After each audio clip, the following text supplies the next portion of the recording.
Welcome to excellent study circle. आज हम लोग जो है वो पढ़ने जा रहे हैं ऑप्टिक्स के बारे में और मोर स्पेसिफिकली रिफ्रैक्शन के टॉपिक को। तो रिफ्रैक्शन के टॉपिक को आज हम लोग जो देखेंगे, तो आज जो हम लोग पढ़ने जा रहे हैं वो है रिफ्रैक्टिव इंडेक्स के बारे में कि आखिर ये रिफ्रैक्टिव इंडेक्स होता क्या है। ठीक है, तो हम लोग जानते हैं कि जब भी लाइट एक मीडियम से, एक ऑप्टिकल मीडियम से दूसरे ऑप्टिकल मीडियम में ट्रेवल करता है तो लाइट का जो स्पीड है वो क्या होता है, चेंज होता है। और ये भी चेंज कहने का क्या मतलब है, स्पीड बढ़ता है या स्पीड घटता है। हम लोग ये जानते हैं कि लाइट का जो स्पीड है वो एयर में या यूं कहें वैक्यूम में सबसे ज्यादा होता है, और वो जो स्पीड होता है जिसको हम लोग c से डिनोट करते हैं वो होता है 3 × 10⁸ मीटर पर सेकेंड। तो ये जो स्पीड है लाइट का, ये कहां होता है, एयर में या फिर वैक्यूम में। अब जब भी लाइट, सपोज कि हम एक ग्लास स्लैब ले लिए, अब ये एक रे ऑफ लाइट है वो एयर से इस ग्लास स्लैब में इंटर हुआ। तो जब एयर से ये हो गया एक मीडियम हमारा ऑप्टिकल मीडियम, और ये हो गया दूसरा ऑप्टिकल मीडियम जो कि क्या है मेरा, ग्लास। तो जब भी लाइट एयर से ग्लास में आया तो उसकी स्पीड में क्या आई, चेंज, स्पीड गेट्स चेंजेस। तो ये जो चेंज हुआ है स्पीड में, ये अब क्या हुआ, ये स्पीड इसका घटा। ठीक है, जब वो ग्लास में आया। क्यों घटा, क्योंकि हम ये जान रहे हैं कि स्पीड ऑफ लाइट जो है वो मैक्सिमम वैल्यू होता है 3 × 10⁸। ठीक, तो आखिर ये रिफ्रैक्टिव इंडेक्स है क्या, ये क्या बताता है। रिफ्रैक्टिव इंडेक्स जो है ये किसी भी मीडियम का वो प्रॉपर्टी है, वो बताता है कि लाइट जो है उसका स्पीड कितना रिड्यूस हुआ, कितना घटा विथ रिस्पेक्ट टू एयर या विथ रिस्पेक्ट टू वैक्यूम। तो यहां पे हम लोग ये चीज देखेंगे कि रिफ्रैक्टिव इंडेक्स दो तरीके के होते हैं। एक absolute refractive index, absolute refractive index RI refractive index के लिए, और दूसरा relative refractive index, relative refractive index. ठीक है, तो हम लोग पहला पढ़ते हैं एब्सोल्यूट रिफ्रैक्टिव इंडेक्स का, यानी refractive index of a particular medium. You can say refractive index of glass, refractive index of water, refractive index of another medium.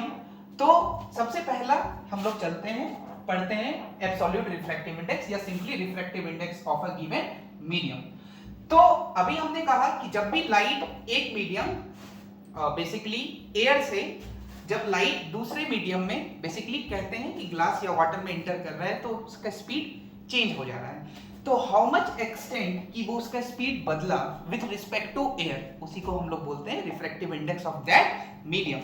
तो refractive index defined as the ratio of speed of light in air to that in another medium.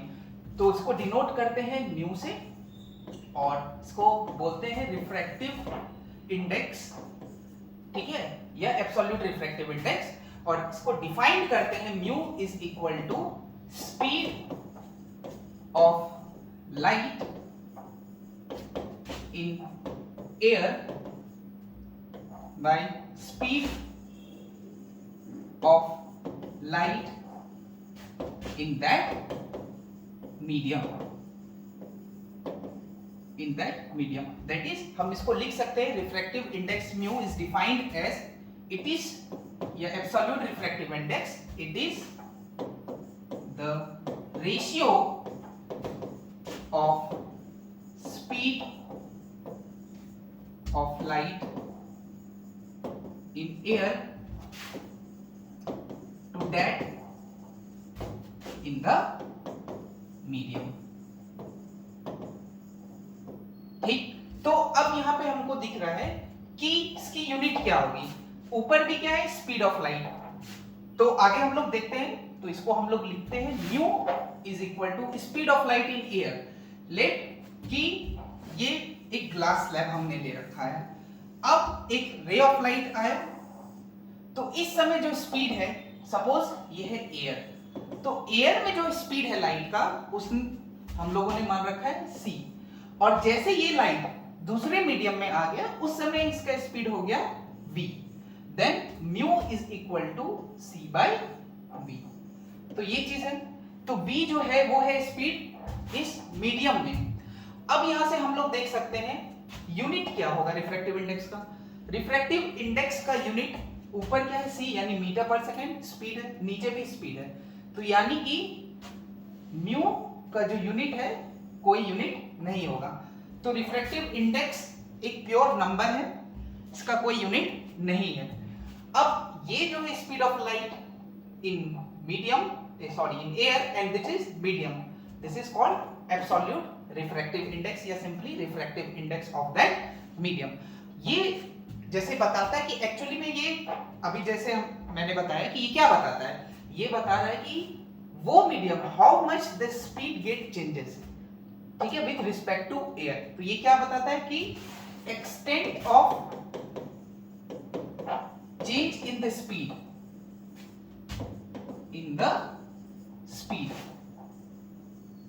change in the speed of light with respect to speed of light in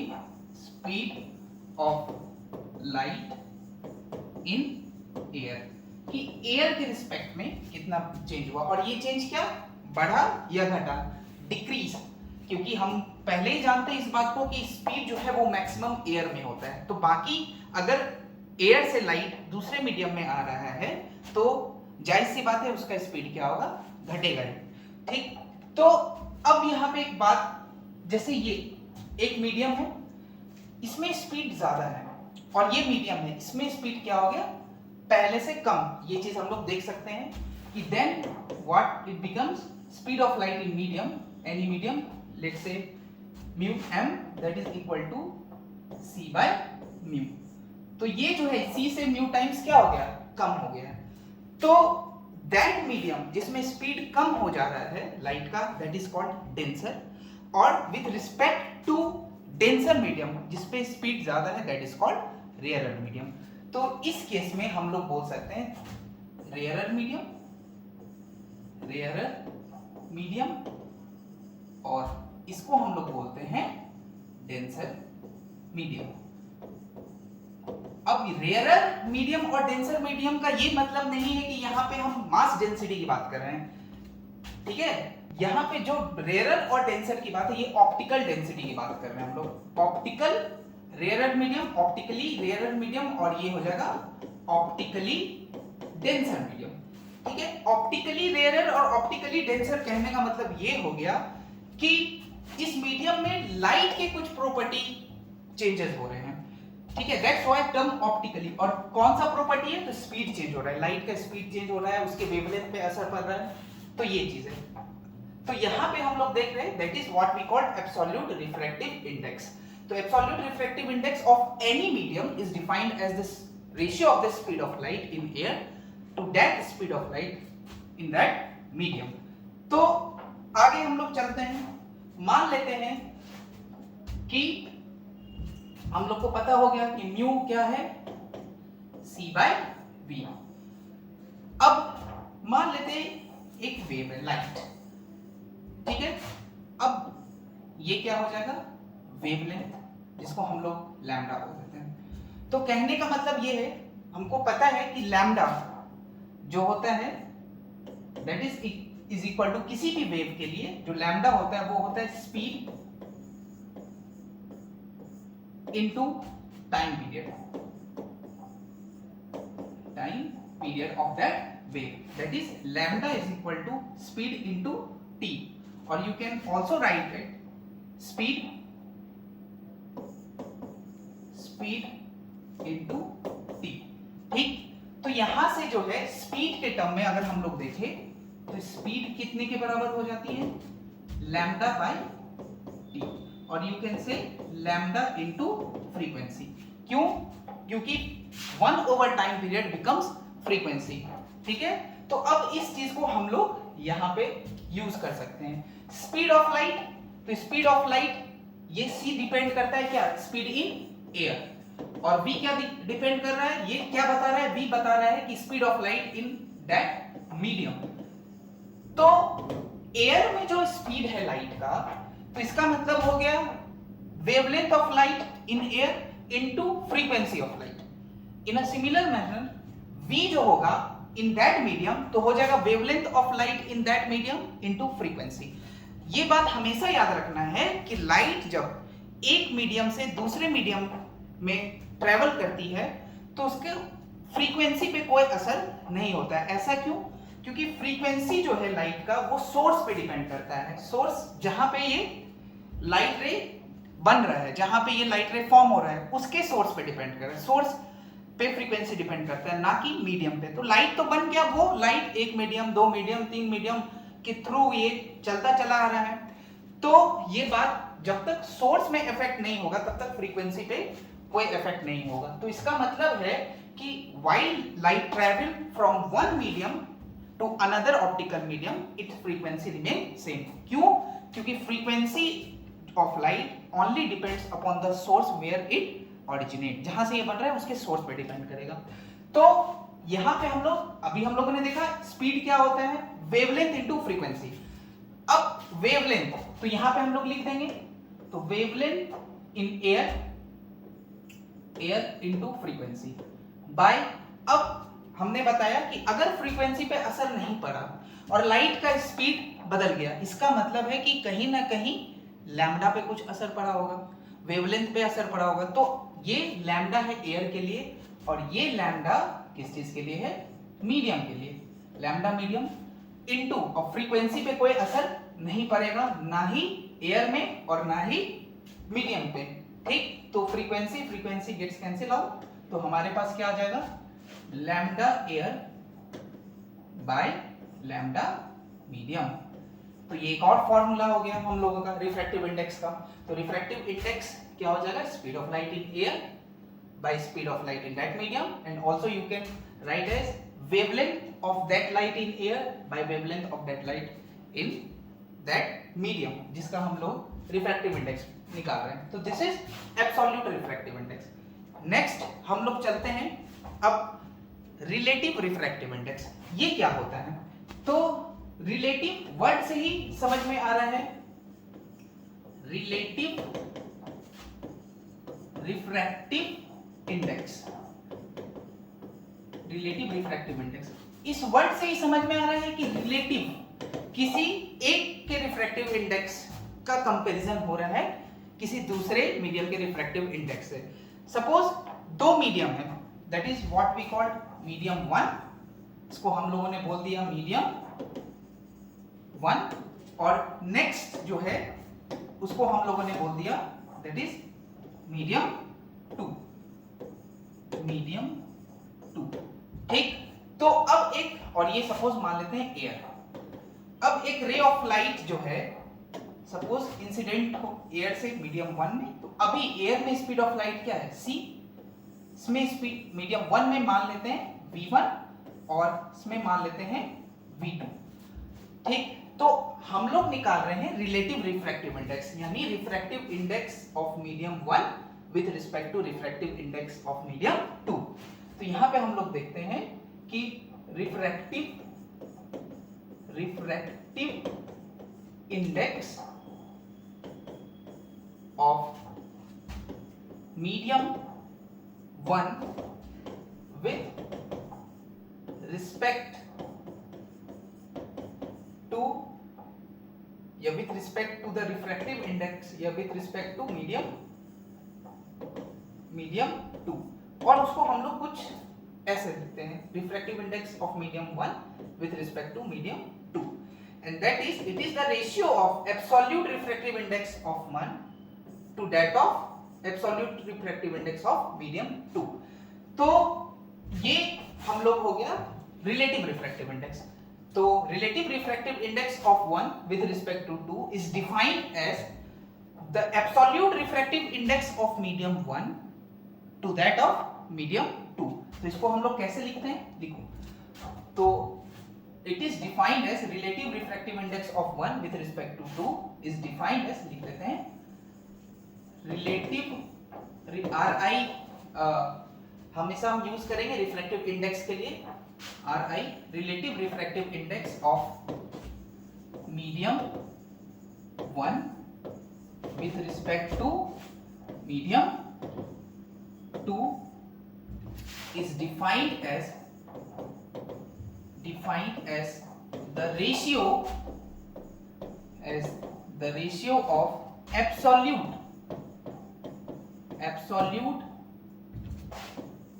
refractive index of medium 1 to that of absolute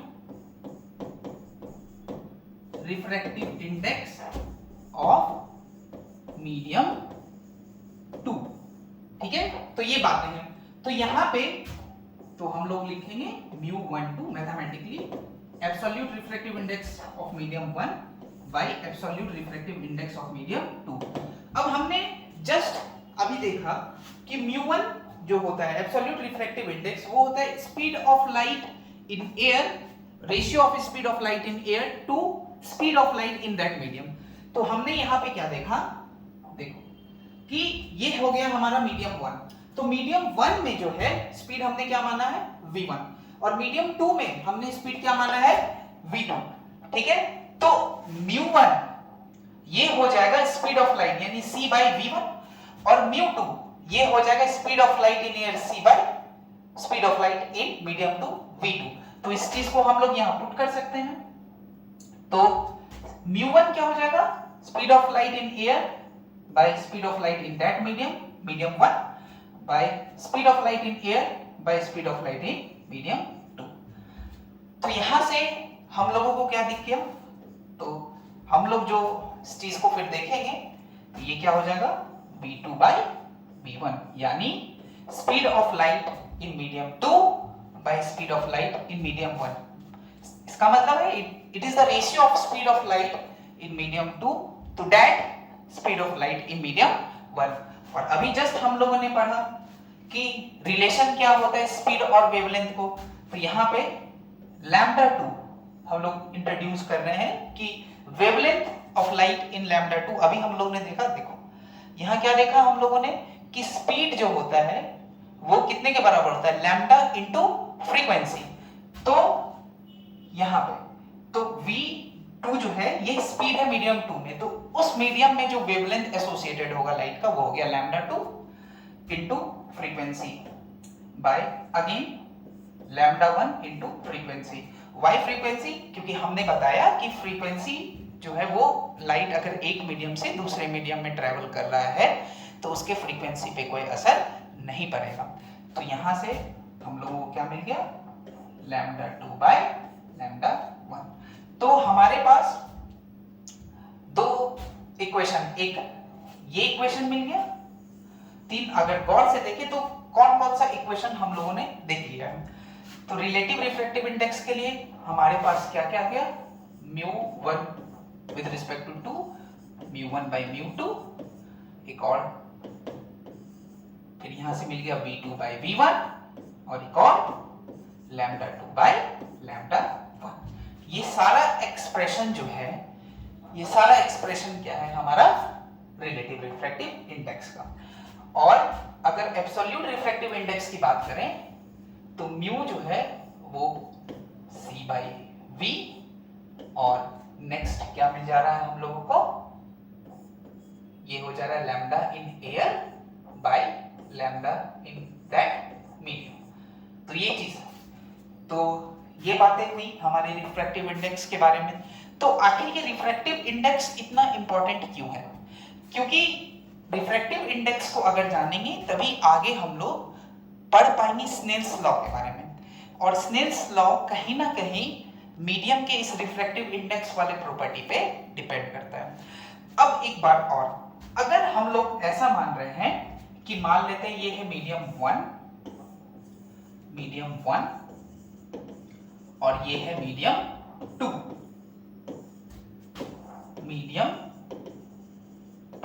और ये है air.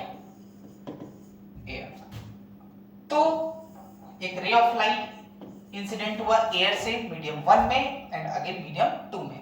इसका मतलब है कि medium 1 का refractive index कुछ और होगा और मीडियम 2 का रिफ्रैक्टिव इंडेक्स कुछ और होगा। तो ऐसा है, मान लेते हैं स्पीड ऑफ लाइट c, जो कि सबसे ज्यादा मैक्सिमम स्पीड होगा लाइट का। तो ऑब्वियस सी बात है, जब ये लाइट यहां से अंदर आया एयर से मीडियम 1 में, तो लाइट का स्पीड चेंज हुआ, और चेंज हुआ मोर स्पेसिफिक घटा, मान लेते हैं v1। अगेन लाइट जब ट्रेवल करता है मीडियम 1 से मीडियम 2, फिर उसका स्पीड चेंज हो सकता है। तो मान लेते हैं अभी स्पीड हो गया v2, ठीक। तो ये चीज है such that v2 is greater than v1 is greater than c। तो अब यहां पे आखिर ये कंडीशन मैंने माना कि v2 जो है speed of light in medium 2 जो है, हाँ सॉरी, उल्टा हम लोगों ने करता है इसको कि v2 सबसे कम v2 में है, उसके बाद v1 में है, और उसके बाद c। हाँ अब ये सही है कि क्योंकि स्पीड तो सबसे ज्यादा मैक्सिमम होगा, तो v1 में उससे कम और v2 में उससे कम। तो मीडियम 2 एंड मीडियम 1 में स्पीड क्या है, एयर के मुकाबले कम। इसका मतलब है मीडियम 1 एंड मीडियम 2 डेंसर, किसके रिस्पेक्ट में, विद रिस्पेक्ट टू एयर। तो here medium 1 and medium 2 both are denser, optically denser, किसके रिस्पेक्ट में, विथ रिस्पेक्ट टू एयर, ठीक। अलग अलग भी, यानी medium 1 is optically denser with respect to air, medium 2 is optically denser with respect to air. लेकिन medium 1 is optically rarer with respect to medium with respect to medium 2। इस बात को गौर करना है, क्यों, क्योंकि मीडियम 2 के रिस्पेक्ट में मीडियम 1 में जो है स्पीड लाइट का वो ज्यादा है, तो ऑप्टिकली रेयरर हो गया मीडियम 1, किसके रिस्पेक्ट में, मीडियम 2 के रिस्पेक्ट में। उसी प्रकार मीडियम 2 जो है वो ऑप्टिकली डेंसर किसके रिस्पेक्ट में हो गया, मीडियम 1 के रिस्पेक्ट में और एयर के रिस्पेक्ट में। तो आज हम लोग इतना ही देखते हैं।